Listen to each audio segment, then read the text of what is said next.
स्वागत है आप सबका। आज हम एक ऐसे विषय पे बात कर रहे हैं जो बहुत गंभीर है और चिंताजनक भी। कोल्ड ड्रिंक कप सिरप से जुड़ी जो घटनाएं हुई हैं, ख़ास तौर पे मध्य प्रदेश और राजस्थान में, जहां बच्चों की दुखद मृत्यु की खबरें आई। हमारे पास कई मीडिया रिपोर्ट्स हैं, कुछ लेख हैं जिनसे हम जानकारी ले रहे हैं। आज हमारा मकसद सिर्फ ये नहीं कि हम खबरें दोहराएं, बल्कि हम कोशिश करेंगे कि इन स्रोतों में जो जानकारी है उसकी तह तक जाएं कि भाई हुआ क्या, असल में क्या सबूत है, कहाँ पर मतलब चीज़ें अभी साफ नहीं है और जांच कहाँ तक पहुंची है। तो चलिए इस मामले को थोड़ा गहराई से समझते हैं। शुरुआत हुई मध्य प्रदेश के छिंदवाड़ा ज़िले से।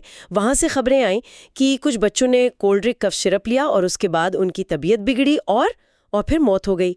और ऐसी ही कुछ मिलती जुलती चिंता बढ़ाने वाली खबरें राजस्थान से भी आईं, जिन्हें इसी सिरप से जोड़कर देखा जा रहा है। एक चीज़ जो फौरन नजर आती है वो है मौतों के आंकड़ों में थोड़ी गड़बड़ी।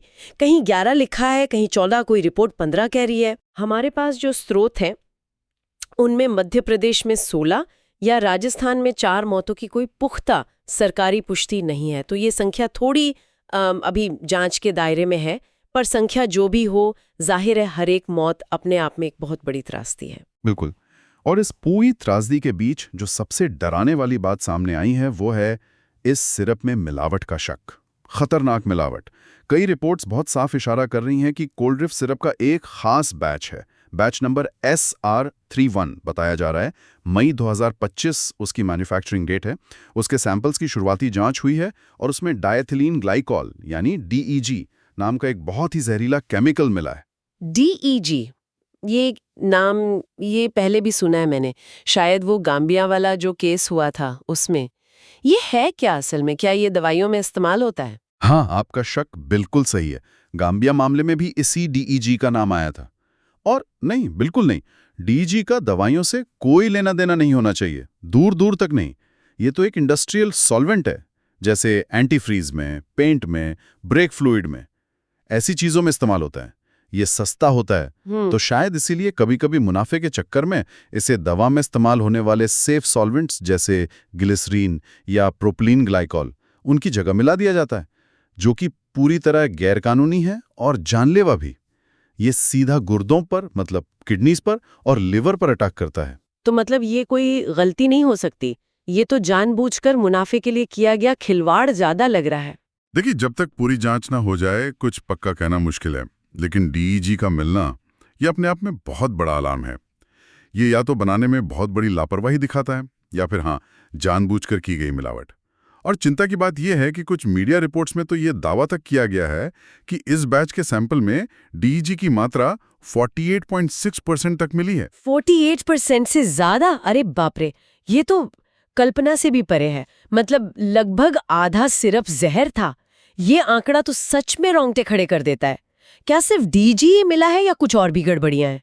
DEG सबसे बड़ी और सबसे खतरनाक खोज है, इसमें कोई शक नहीं। लेकिन हाँ, कुछ और चीजों का भी जिक्र है। जैसे ये शक है कि सिरप बनाने में non pharmacopoeial grade propylene glycol का इस्तेमाल हुआ हो सकता है। नॉन फार्माकोपियल, इसका क्या मतलब हुआ? मतलब वो दवा में इस्तेमाल करने लायक जरूरी शुद्धता और सुरक्षा के स्टैंडर्ड वाला नहीं था। नॉन फार्माकोपियल ग्रेड सस्ता तो होता है, पर उसमें नुकसान पहुंचाने वाली अशुद्धियां हो सकती हैं या वो दवा के असर को बदल सकता है। इसके अलावा जो बनाने वाली कंपनी है सुरेसन फार्मा, उस पर और भी सेफ्टी स्टैंडर्ड्स तोड़ने के आरोप लग रहे हैं। ये सब कहीं ना कहीं प्रोडक्शन प्रोसेस में लापरवाही की तरफ ही इशारा करता है। ये मिलावट की बात तो वाकई बहुत ही ज्यादा गंभीर है। और उन बच्चों पर इसका असर कैसे हुआ? क्या लक्षण शुरू से ही बहुत खतरनाक थे या धीरे धीरे हालत बिगड़ी? रिपोर्ट्स तो यही बताती हैं कि शुरुआत में लक्षण बहुत आम थे, वही बुखार, खांसी, जुकाम, जिसके लिए माँ बाप अक्सर बच्चों को कफ सिरप दे देते हैं। और यहीं ये बात और ज्यादा दुखद हो जाती है कि जो चीज इलाज के लिए दी गई वो असल में जहर का काम कर रही थी। और फिर एकदम से सब बदल गया। हाँ, कुछ टाइम बाद हालत तेजी से बिगड़ने लगी। बच्चों के गुर्दे फेल होने लगे, जिसे मेडिकल भाषा में अक्यूट किडनी इंजरी या रीनल फेलियर कहते हैं। उनका पेशाब बनना बहुत कम हो गया या बिल्कुल बंद हो गया। इसको ओलिग्यूरिया या एन्यूरिया कहते हैं। इसके साथ साथ शरीर में जहर फैलने के और लक्षण दिखने लगे, जैसे बहुत ज़्यादा सुस्ती, उल्टियाँ और कुछ केस में नर्वस सिस्टम पर भी असर देखा गया। बच्चे बिल्कुल निढाल हो गए। ये सारे लक्षण साफ बता रहे थे कि शरीर में कोई जहरीली चीज़ चली गई है। ये सुनने में इतना मुश्किल लग रहा है। ये लक्षण तो बिल्कुल मतलब जैसे आपने बताया डीईजी पॉइजनिंग के क्लासिक लक्षण लग रहे हैं कि वो गुर्दों पर असर करता है। जी बिल्कुल। इन खास लक्षणों को देखते हुए ज्यादातर रिपोर्ट्स और एक्सपर्ट्स इसी नतीजे पर पहुंच रहे हैं कि शायद कफ सिरप में मौजूद डीईजी ही इन भयानक नतीजों की मुख्य वजह बना। देखिए, बच्चों का शरीर, उनके अंग अभी विकसित हो रहे होते हैं। वो बड़ों के मुकाबले ऐसी जहरीली चीजों के लिए कहीं ज्यादा सेंसिटिव होते हैं। शरीर पर जहरीले पदार्थ का ये हमला, जिसे टॉक्सिक इंसल्ट भी कहते हैं, उनके नाजुक सिस्टम को पूरी तरह से तबाह कर सकता है। इस पूरी स्थिति ने तो जरूर प्रशासन और हेल्थ एजेंसी उसको हिलाकर रख दिया होगा। जब ये मामला सामने आया तो सरकारी लेवल पर, रेगुलेटरी लेवल पर क्या रिएक्शन हुआ, क्या कदम उठाए गए? हाँ, मध्य प्रदेश सरकार ने मामले की गंभीरता को समझा और तेजी से एक्शन लिया। सबसे पहले तो कॉल्ड्रिफ कफ सिरप की बिक्री और इस्तेमाल पर फौरन रोक लगा दी गई। सिर्फ यही नहीं, बल्कि जो बनाने वाली कंपनी है स्ट्रेसन फार्मा, उसके दूसरे प्रोडक्ट्स पर भी पाबंदी लगाने की कार्रवाई शुरू की गई। और जो दवा पहले से दुकानों में थी, उसका क्या हुआ? उसे वापस लिया गया? बिल्कुल। सरकार ने पूरे राज्य में जो होलसेलर हैं, दवा की दुकानें हैं, सबको निर्देश दिए कि कोल्ड्रिफ सिरप का जो भी स्टॉक है उसे तुरंत फ्रीज कर दें। मतलब उसे आगे बिल्कुल ना बेचा जाए। उसको जब्त करने और नष्ट करने का काम भी शुरू हुआ। और साथ ही अलग अलग जगहों से, खासकर जहां से ये मामले आए थे, सिरप के और सैंपल इकट्ठे करके लैब भेजे गए ताकि और गहराई से जांच हो सके, डीईजी की पुष्टि हो सके। ये तो हुई दवा की बात। क्या किसी व्यक्ति पर भी जिम्मेदारी तय करने की कोशिश हुई? डॉक्टर या कंपनी के लोग? हाँ, एक डॉक्टर का नाम इसमें सामने आया है, डॉक्टर प्रवीण सोनी। रिपोर्ट्स के मुताबिक उन्हें सस्पेंड किया गया है और उनकी गिरफ्तारी भी हुई है। आरोप यह है कि उन्होंने कथित तौर पर बच्चों को यही कफ सिरप प्रिस्क्राइब किया था। हालांकि ये जांच का विषय है कि क्या उन्हें सिरप की क्वालिटी के बारे में कोई जानकारी थी या नहीं। कंपनी के अधिकारियों के खिलाफ भी जांच चल रही है। जाहिर है अब सबकी नजरें रेगुलेटरी बॉडीज पर होंगी। सीडीएससीओ जैसी संस्थाओं का रोल यहाँ बहुत जरूरी हो जाता है। उनकी तरफ से क्या हो रहा है? निश्चित रूप से भारत की जो सेंट्रल ड्रग रेगुलेटर है सीडीएससीओ, यानी central drug standard control organisation, वो इस मामले की गहराई से जांच कर रही है। राज्य के ड्रग कंट्रोलर भी इसमें शामिल हैं। सीडीएससीओ का काम सिर्फ जांच करना ही नहीं है, बल्कि ये भी पक्का करना है कि आगे ऐसा न हो। केंद्र सरकार ने भी इस घटना के बाद एक अहम एडवाइजरी जारी की है। उसमें साफ कहा गया है कि बच्चों में, खासकर 2 साल से छोटे बच्चों में, कफ सिरप का इस्तेमाल बहुत सावधानी से और सिर्फ डॉक्टर की सलाह पर ही करना चाहिए। बल्कि कई बालरोग विशेषज्ञ तो छोटे बच्चों में कफ सिरप के इस्तेमाल को वैसे भी सही नहीं मानते। और आपने बताया कि मानवाधिकार आयोग ने भी नोटिस जारी किया है। हाँ, ये भी एक महत्वपूर्ण डेवलपमेंट है। National human rights commission NHRC ने इस मामले पर खुद संज्ञान लिया है। उन्होंने मध्य प्रदेश और राजस्थान सरकारों के साथ साथ सेंट्रल हेल्थ मिनिस्ट्री को भी नोटिस जारी करके जवाब मांगा है। ये दिखाता है कि मामला कितना गंभीर माना जा रहा है। ये सब तो जांच और कार्रवाई की बातें हुई, लेकिन जैसा हमने शुरू में कहा था, कुछ चीजें अभी भी पूरी तरह साफ नहीं है। कुछ अनिश्चितताएं हैं। हाँ, और उन पर ध्यान देना बहुत जरूरी है ताकि हम जल्दबाजी में किसी गलत नतीजे पर ना पहुंचें। पहली चीज तो वही मौतों का पक्का आंकड़ा, जो अलग अलग जगह अलग बताया जा रहा है। दूसरी और शायद ज्यादा अहम बात यह है कि अभी तक पब्लिक में कोई ऐसी डिटेल्ड इंडिपेंडेंट जांच रिपोर्ट नहीं आई है जो बिना किसी शक के यह साबित कर दे कि सारी मौतें सिर्फ और सिर्फ कोल्ड्रिप सिरप की वजह से ही हुई हैं।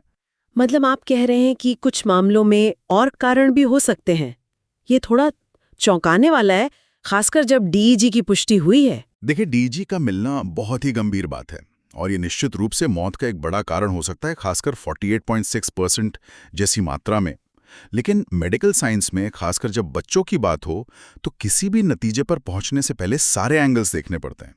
हो सकता है किसी बच्चे को पहले से कोई और गंभीर बीमारी रही हो, या कोई ऐसा इन्फेक्शन हो जिसका पता ना चला हो, या किसी और दवा का कोई रिएक्शन हो गया हो। जब तक हर एक केस की पूरी मेडिकल रिपोर्ट और जांच पूरी नहीं हो जाती, तब तक ये कहना कि हर मौत सिर्फ इसी सिरप से हुई, शायद थोड़ी जल्दबाजी होगी। हालांकि शक की सबसे बड़ी सुई इसी सिरप और डीईजी पर ही है, इसमें कोई दौराई नहीं है। और राजस्थान वाले मामलों का क्या वहां भी स्थिति मध्य प्रदेश जैसी ही है? फिर राजस्थान के मामले में स्थिति थोड़ी और उलझी हुई है। वहां भी बच्चों की दुखद मौतें हुई हैं और शुरू में कोल्ड्रिप सिरप का नाम आया था। लेकिन कुछ मीडिया रिपोर्ट्स के अनुसार राजस्थान सरकार ने अपनी शुरुआती जांच के बाद ये दावा किया है कि उनकी जांच में मौतों का संबंध सरकारी सप्लाई वाले किसी कफ सिरप से नहीं मिला है। वहां अभी ये जांच चल रही है कि क्या कोल्ड्रिप या कोई और प्राइवेट तौर पर खरीदा गया सिरप जिम्मेदार था, या मौत की वजह कुछ और थी। तो राजस्थान के मामले में लिंक अभी उतना साफ नहीं है जितना मध्य प्रदेश के मामले में लग रहा है। ये वाकई एक बहुत उलझा हुआ मामला है। ये सिर्फ एक कंपनी या एक बैच की लापरवाही का मामला नहीं लगता। ये तो हमारी पूरी व्यवस्था पर, हमारे सिस्टम पर सवाल खड़े करता है। आपने बिल्कुल सही पॉइंट पकड़ा है। ये घटना हमें दवा बनाने की क्वालिटी, उसकी निगरानी का जो पूरा सिस्टम है, रेगुलेटरी ओवरसाइट, और दवाओं की सुरक्षा को लेकर हम कितने गंभीर हैं, इन सब बुनियादी सवालों पर सोचने को मजबूर करती है।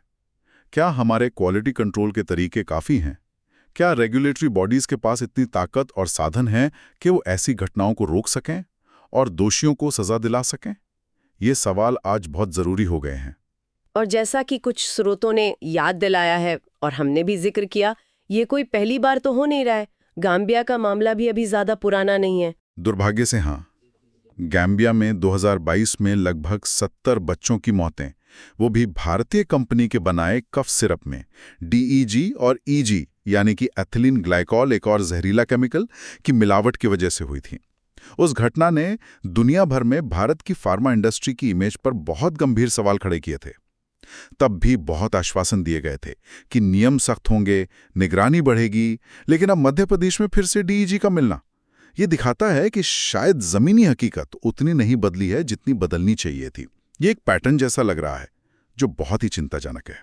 तो अगर हम आज की इस पूरी बातचीत को समेटें, इन सारे स्रोतों से जो जानकारी मिली है उसका निचोड़ क्या? निचोड़ ये है, मध्य प्रदेश में कोल्ड ड्रिप कफ सिरप का एक खास बैच SR13 लेने के बाद कई बच्चों की दुखद मौत हुई है।